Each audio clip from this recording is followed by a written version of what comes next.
तो hi everyone, JEE main 2024 April attempt में सिर्फ 3-4 दिन का टाइम बचा है। मुझे पता है, डर लग रहा है, एंजाइटी लेवल बढ़ गया है कि अप्रैल अटेम्प्ट में अच्छा स्कोर कर पाऊंगा कि नहीं। बच्चों का डाउट है कि भैया क्या मैं उतना स्कोर कर सकता हूं कि मेरी एनआईटी की सीट कंफर्म हो जाए। देखो, डरो मत। आपको भी पता है कि it totally depends on your hard work कि आपने 1-2 साल कितनी मेहनत करी है। जनवरी अटेम्प्ट के बाद अपनी मिस्टेक्स पे आपने काम करा है कि नहीं। बट अगर मैं आपको बोलूं कि अगले 2-3 दिन कुछ इजी टॉपिक्स आप रिवाइज करके चले जाओ, जिनसे गारंटेड 100 से 120 मार्क्स के क्वेश्चंस आएंगे। आपको मेहनत ज्यादा करने की जरूरत ही नहीं है, सिर्फ आपको एक घंटे का वन शॉट लेक्चर देखना है इन टॉपिक्स का, प्लस 20-30 आपको प्रीवियस ईयर क्वेश्चंस करने। तो ध्यान से बिल्कुल सुनना। मैंने क्या करा, जनवरी अटेम्प्ट के ना सारे शिफ्ट्स के पेपर अच्छे से 10 शिफ्ट्स के एनालाइज करे। ये कुछ इंपॉर्टेंट टॉपिक्स निकाले, इन टॉपिक्स का आपको वन शॉट लेक्चर देखना है। रिसोर्सेज, फ्री रिसोर्सेज में बताऊंगा यूट्यूब पे कौन से सेशंस को आपको देखना है, इनके क्वेश्चंस प्रैक्टिस करना। तो प्लीज भाई चैनल को सब्सक्राइब कर लेना, बिकॉज जेई एडवांस के लिए बहुत सारे रिसोर्सेज आपके लिए बनवा दी, अभी आपको प्रोवाइड करूंगा मैं। ठीक है, फिर एक चीज मैं बोलूंगा, जो भी बच्चा कॉन्फिडेंस के साथ बिना डरे जो मैं टॉपिक्स बता रहा हूं इनको रिवाइज करता है, इनके क्वेश्चंस करता है, आपकी एनआईटी की सीट कंफर्म हो जाएगी। तो ध्यान से सुनना। अभी के लिए आपको क्या करना है, जितना सिलेबस कर लिया काफी है। अभी कोई भी नया चैप्टर आपको नहीं टच करना, खुद से कोई चैप्टर्स नहीं पढ़ने। अभी क्या करना है, फिजिक्स में सबसे पहले आपको जितने भी चैप्टर्स है एक बार सारे चैप्टर्स के फॉर्मूलाज एक बार अच्छे से रिवाइज करने। बिकॉज अगर आप पिछले 3 साल का फिजिक्स का ट्रेंड देखो और इनफैक्ट जनवरी अटेम्प्ट का भी देखो, तो सिंपल फॉर्मूला बेस्ड क्वेश्चंस पूछे जा रहे हैं फिजिक्स में। मान लो कोई चैप्टर है ग्रेविटेशन, अब ग्रेविटेशन आपने पढ़ा नहीं है, बट उसके फॉर्मूलाज भी अगर आपको आते हैं तो क्वेश्चन पेपर में कर दोगे, बिकॉज सिंपल क्वेश्चंस आ रहे हैं, फॉर्मूला बेस्ड क्वेश्चन है, डायरेक्ट फॉर्मूला डालो आपका आंसर निकल जाएगा। तो एक बार आपको सारे फिजिक्स के फॉर्मूलाज रिवाइज करने, फॉर्मूला शीट मैं डिस्क्रिप्शन बॉक्स में दे दूंगा। अब फिजिक्स के ना कुछ इजी चैप्टर्स है जो आपको अच्छे से रिवाइज करना है, जो आपको 50-60 मार्क्स दिला सकते हैं। तो सबसे पहला है मॉडर्न फिजिक्स। मॉडर्न फिजिक्स से 3-4 क्वेश्चंस आपके गारंटीड आएंगे। मॉडर्न फिजिक्स कर लेना, एक वन शॉट लेक्चर देख लेना। उसके बाद यूनिट्स डायमेंशन में डायमेंशनल एनालिसिस कर लेना, अपना motion in 1D projectile motion कर लेना, ग्रेविटेशन में वेरिएशन इन जी वाला टॉपिक कर लेना, वेव ऑप्टिक्स में यंग्स डबल स्लिट एक्सपेरिमेंट एक क्वेश्चन पेपर में आपको मिलेगा, कर लेना।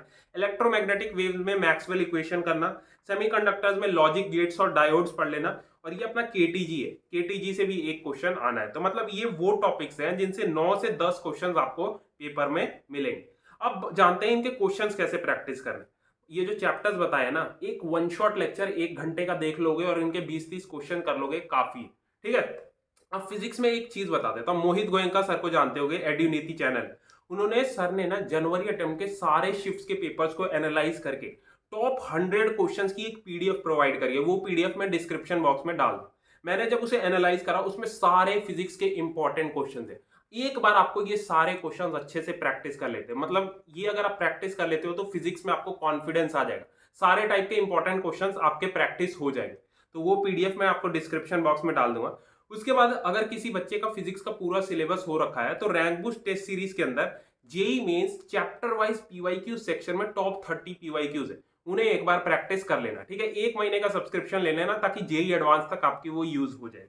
अब आते हैं केमिस्ट्री। अब केमिस्ट्री के देखो, केमिस्ट्री के लिए भी मैंने 10 चैप्टर्स निकाले हैं। ये 10 चैप्टर्स आपको करके जाने हैं। मैं मतलब आपसे होप करता हूं कि आपने ये चैप्टर्स तो करे हो। कौन कौन से? Some basic concepts of chemistry हो गया, अपना पीरियोडिक प्रॉपर्टीज, ऑलमोस्ट ये सारे इजी चैप्टर्स है। डीएफ ब्लॉक भी इजी है, कोऑर्डिनेशन कंपाउंड भी मॉडरेट चैप्टर है। जीओसी हाइड्रोकार्बन तो आपको करके जाना ही है, 6 क्वेश्चन इससे आते हैं। आईयूपीएससी से एक सिंपल क्वेश्चन आ जाएगा। बायोमोलिक्यूल्स भी सिंपल है। मोल कंसेप्ट और सॉल्यूशंस कर लेना। सॉल्यूशंस के अंदर कॉलिगेटिव प्रॉपर्टी से एक न्यूमेरिकल आता है। उसके बाद अपना केमिकल काइनेटिक्स। तो ये सारे मोस्ट प्रोबेबली इजी चैप्टर्स हैं केमिस्ट्री के। इसके लिए आप एक वन शॉट लेक्चर देख सकते हो और इनके 20-30 प्रीवियस ईयर क्वेश्चंस कर लेना। ठीक है, ये 10 चैप्टर्स है ऑलमोस्ट, मतलब इनसे 15 से 16 सवाल आप पेपर में कर दोगे। ठीक है। ऑर्गेनिक के लिए आपको जितनी भी नेम, रिएक्शंस, मैकेनिज्म है एक बार अच्छे से प्रैक्टिस करनी है और फिजिकल केमिस्ट्री के सारे फॉर्मूलाज रिवाइज करके जाना। ठीक है। तो ये मैंने फिजिक्स और केमिस्ट्री का अप्रोच बता दिया कि कैसे एक बच्चा 100 से 120 मार्क्स तक स्कोर कर सकता है ताकि होम स्टेट के बेसिस पे उसकी एनआईटी की सीट कंफर्म हो जाए। तो अब आपको क्या करना है, मान लो आपका 5 अप्रैल को एग्जाम, तो जितने भी दिन बचे हैं डेली रात को एक फुल सिलेबस का आपको मॉक टेस्ट देना है। मॉक टेस्ट देने से क्या होगा, एक्यूरेसी बढ़ेगी, स्पीड बढ़ेगी। 3 घंटे के पेपर में जेईई मेंस के 75 क्वेश्चन वही स्टूडेंट अटेम्प्ट कर सकता है जिसने 5-10 मॉक टेस्ट अच्छे से प्रैक्टिस करे। तो आपको फोकस के साथ डेली एक मॉक टेस्ट देना है, उसे एनालाइज करना है। तो रैंक बूस्ट टेस्ट सीरीज में ना एक free all India mock test मैंने डलवाया है, जेईई मेंस मॉक टेस्ट 1 के नाम से होगा। उस मॉक टेस्ट को फ्री में दे देना, आपको कॉन्फिडेंस आ जाए। ठीक है, तो इस वीडियो का पीडीएफ डिस्क्रिप्शन बॉक्स में डाल दूंगा।